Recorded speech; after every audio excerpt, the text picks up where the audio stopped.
So as a vegetable gardener, one of my core focuses is how can I squeeze as much food as possible into the space I have. I know things like soil health make a massive difference, understanding different kind of planting methods and spacing between plants. But there's one thing that can make a massive difference, and it might not be what you're expecting.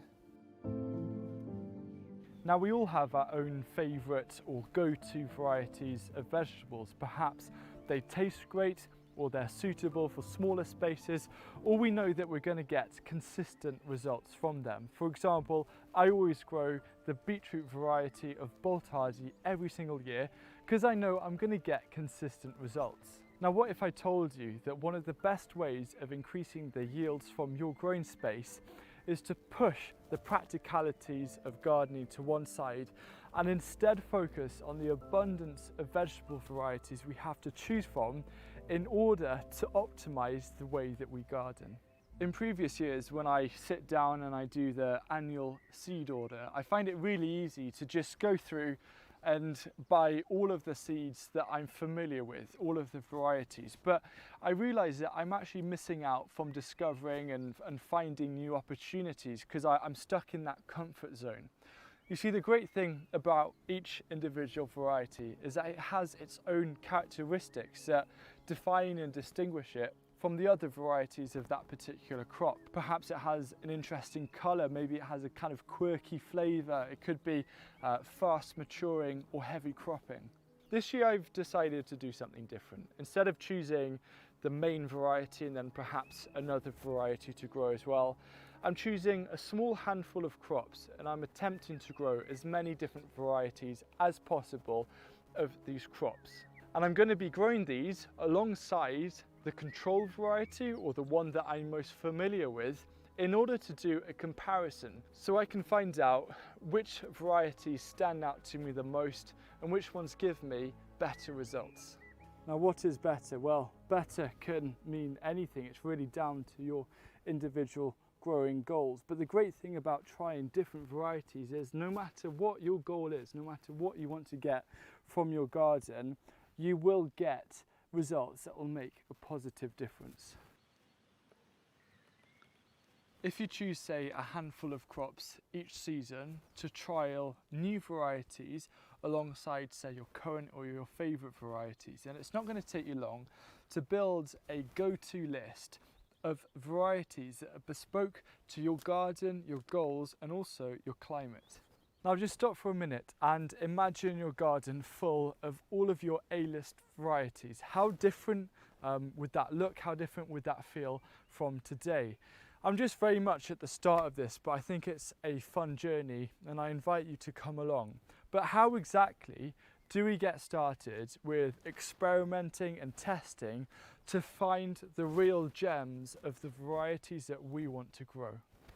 To start with, I would suggest that you ignore leafy salads and instead focus on the core staples of the garden. These are things like kale, onions, broad beans, carrots and potatoes.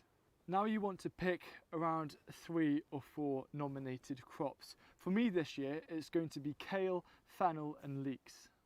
Once you've chosen your nominated crops, the next thing to do is to make a note of what is either your current favourite variety of that particular crop, or what is that default one, the one that you find yourself growing every single season. Now, for example, my default kale crop or variety is going to be dwarf green curled. Now, once you've made a note of that, it's now time for you to check out your favourite seed suppliers, either through their catalogues or go onto their websites and read through all of the varieties that they have for that particular crop. And you need to be reading these with kind of the question or the goal of, could this potentially become my new default, my new favourite? Now you want to choose at least 4 other varieties to try out alongside your default, but if you have more space, then I encourage you to maybe try 5, 6, potentially 7 different varieties. In front of me here is the brassica seed bed. This is my preferred way of starting brassica seedlings. They can be close and intensive, and then I'll transplant them out into their final position.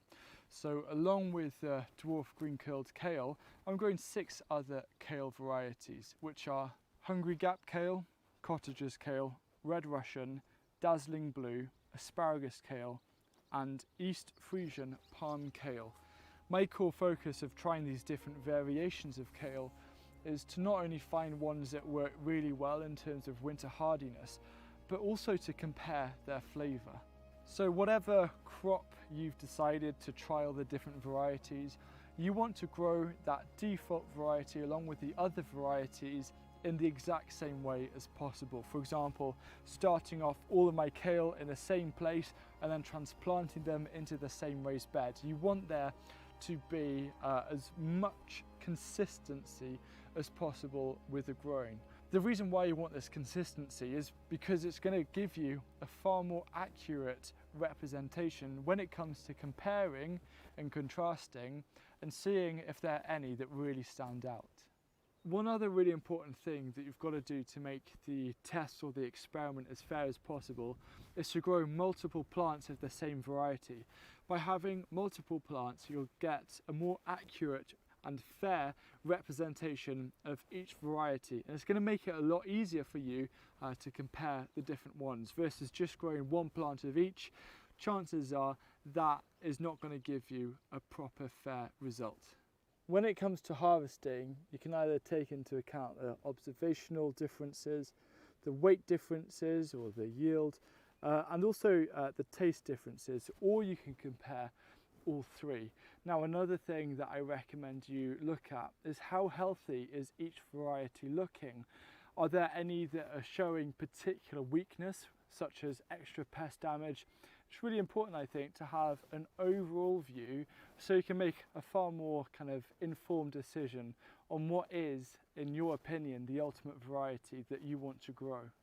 Once you've harvested all of the varieties of a particular crop and you've made their notes, you now want to run these through a process of elimination. The goal with this is to find the best performing variety that you've grown out of the mix. Now, in front of me here, I've got a main onion bed, and most of these onions are Struon. Because I've been testing different onion varieties, I found that Struon has performed the best here, which is why it's a staple variety of onions that I'm now growing. Once you have your chosen variety, you want to make a note of it on an A list, your variety A list. Now, for me, this is something that I'll use whenever I'm creating an annual seed order. You could use a notepad, but for me, I'm going to use something like Google Docs because I have countless notepads and I don't want to risk losing this list. Now, for me, gardening is not just about productivity, but also enjoyment.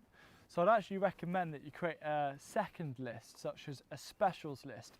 These might not be your staple varieties, but these should be varieties that you know a little bit special. Perhaps there's something like a crimson flowered broad bean or an albino beetroot, just something that you enjoy growing, because I think it's really important to have a list of the varieties that truly excite you. So you're both covering productive varieties, but also the ones that bring you a little joy and magic into your gardening.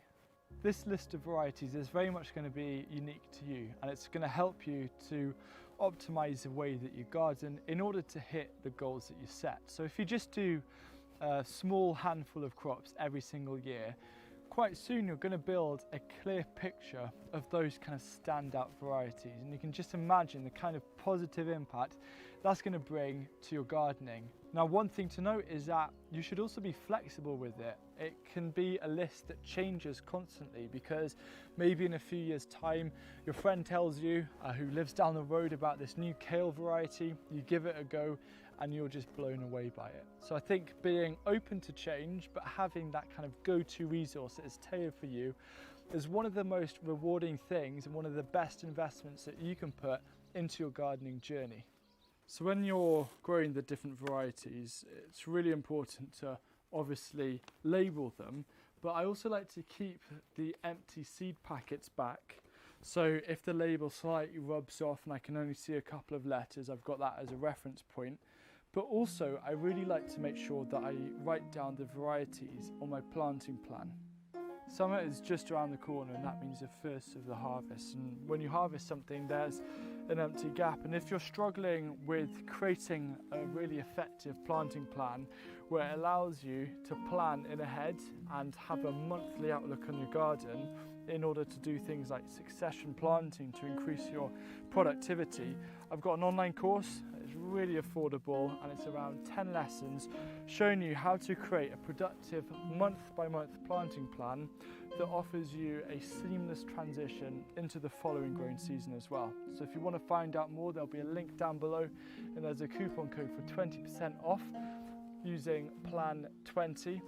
And I really hope you find it useful. One of the great things about gardening is that there are so many different ways that we can utilize to increase the productivity and the enjoyment of our growing spaces. And I hope this video has given you a slightly different angle, a slightly different approach that you can take towards creating that long-term gardening dream that you have. So if you have any further questions, please don't hesitate to ask me down below in the comment section, and I look forward to seeing you guys again soon.